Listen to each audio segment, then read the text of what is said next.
हैदराबाद गॅजेटच्या आधारे धनगर व बंजारा समाजाला अनुसूचित जमाती एसटी आरक्षण देण्याचा प्रयत्नांना आदिवासी समाजाचा ठाम विरोध म्हणून आज आदिवासी टायगर सेनेच्या वतीने माननीय धुळे जिल्हाधिकारी यांना निवेदन देण्यात आले। अनुसूचित जमातीची यादी बदलण्याचा अधिकार फक्त भारताचे राष्ट्रपती यांना असून तो संसदेच्या अधिनियमानुसारच राज्य सरकार किंवा गॅजेट संदर्भ वापरून कोणताही कायदा बदलू शकत नाही।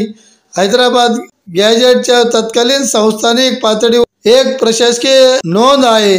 भारतीय राज्यघटनेच्या 1950च्या नंतरच्या राष्ट्रपती आदेशानुसारच अनुसूचित जमातीची अधिकृत यादी ठरते। त्यामुळे हैदराबाद गॅजेटचा कोणताही कायदेशीर किंवा संविधानिक बळ नाही।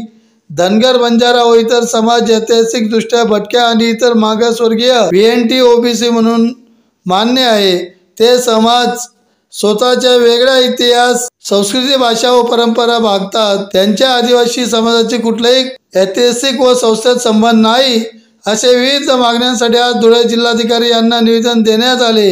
यावेळी ॲडव्होकेट प्रवीण मोरे, राज्य सचिव महाराष्ट्र, कुणाल बंटी, दादासाहेब वाघ, विकास बागुल सर, ज्ञानेश्वर गायकवाड, गोविंदा माडी, नानाभाऊ गायकवाड, ॲडव्होकेट नितीन म्हात्रे, कमलभाऊ सूर्यवंशी, सामाजिक कार्यकर्ता व आदिवासी बांधव मोठ्या संख्येने निवेदन देताना उपस्थित होते।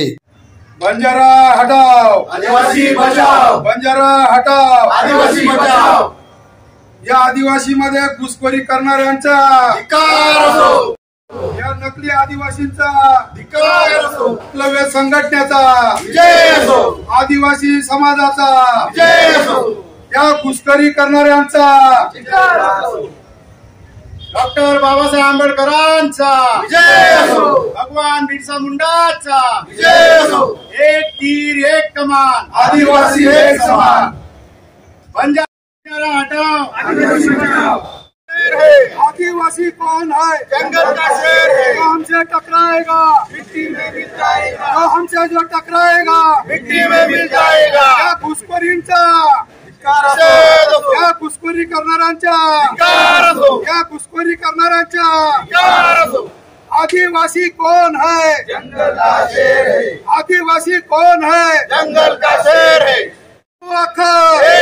एकलव्य संघटनेचा एकलव्य संघटनेचा आदिवासी समाजाचा बाबासाहेब तो पण त्याचा मालकी हक्क मागायला तयार झालेला आहे। आज आम्ही आमच्यामध्ये ज्या घुसखोरी करणारे लोक जे दलाल बसलेले आहेत, केंद्रामध्ये असेल या राज्यामध्ये असतील, ते लोक काही लोकांना ते चॉकलेट देऊन आदिवासी मध्ये नोकऱ्यांच्या आमे देत आहेत। काही आदिवासींना राजकीय झोन मध्ये आणण्याचा प्रयत्न करतायत, आदिवासींचं खच्चीकरण करण्याचं काम करतायत। अशा लोकांच्या विरोधात आम्ही पूर्ण भारतमध्ये आदिवासी लोक सर्व भारत देशाचा राज्य आमचा आहे आणि ते राज्य आम्ही मागणार आहेत। आता आम्ही हे जे लोकतंत्र हे बरखास्त करण्याची पाळी आलेली आहे। 99 वर्षाचा जो करार झालेला होता यांना चालवायला दिलेला होता, आता आम्ही त्याच्यासाठी उठाव करणार आणि हे लोकतंत्र जे आहेत याला चॅलेंज देणार। सुप्रीम कोर्ट असेल, हायकोर्ट असेल, जर तुम्हाला हैदराबाद गॅजेट जर चालत असेल तर या मूळ मालकाला देखील त्याचा देश त्याला वापस पाहिजे आदिवासीच्या भवितव्यासाठी। कारण की आज 75 वर्ष झाले तरी आमचा आदिवासी समाज आज भी आमचा विकास झालेला नाहीये। आज भी देशोधडीला पोटाची खडगी भरण्यासाठी गुजरातमध्ये, सौराष्ट्रामध्ये, इतर जिल्ह्यांमध्ये, इतर राष्ट्रांमध्ये खेडोपाडीत या ठिकाणी पोट भरण्यासाठी जातो, स्थलांतर होतो, पण आमच्या विकासापासून कोसो दूर मैल दूर आहेत। आणि आज या ठिकाणी जे दलाल बसलेले आहेत ते दलालांना असं वाटतं की आम्ही हैदराबाद गॅजेट करू, हे करू, ते करू, पण तुम्हाला माहिती नाही भारतीय संविधानामध्ये ज्या तरतूद दिलेल्या आहे त्याची जर अंमलबजावणी नाही झाली तर भव्य आंदोलन होईल आणि याला आम्ही हायकोर्टात, सुप्रीम कोर्टात चॅलेंज देणार आहे। प्रमुख आदिवासींमध्ये घुसखोरी करणाऱ्यांचा बंदोबस्त झाला पाहिजे, अन्यथा आदिवासी रस्त्यावर उतरणार, मोठ्या प्रमाणावर रस्त्यावर उतरणार। त्या लेमन गोळ्या असो या बंदुकीच्या गोळ्या असो, त्यांना आम्ही धडा शिकवल्याशिवाय राहणार नाही। आज संपूर्ण आदिवासी समाज बांधव तसेच संघटनेच्या वतीने जिल्हा अधिकारी साहेबांना आम्ही एक पत्र दिलं। त्या पत्रामध्ये जे संपूर्ण महाराष्ट्रामध्ये जे घडामोडी चालू आहेत, जो तो उठतो आम्हाला आरक्षण द्या, जो तो उठतो आम्हाला आरक्षण द्या, ज्या प्रकारे डॉक्टर बाबासाहेब आंबेडकरांनी प्रत्येक घटकाला संविधानामध्ये न्याय दिले, त्या न्यायामध्ये ट्रायबल म्हणजे आदिवासी घटकांना जो अधिकार दिला आहे त्या अधिकारामध्ये आता बंजारा समाज असे म्हणत आहे की आम्हाला हैदराबाद गॅजेटनुसार आम्हाला आरक्षण द्या.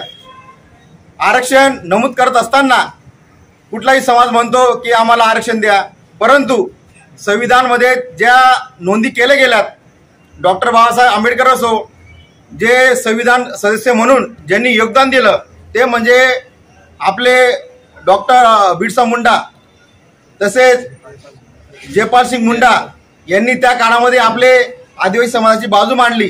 त्या बाजूमध्ये असे नमूद केले आहेत की संविधानाच्या 5वी अनुसूचीमध्ये राष्ट्रपतीच्या आदेशानुसार आदिवासी जमातीमध्ये कुठलेही अदर कास्ट आपण समावेश करू शकत नाही.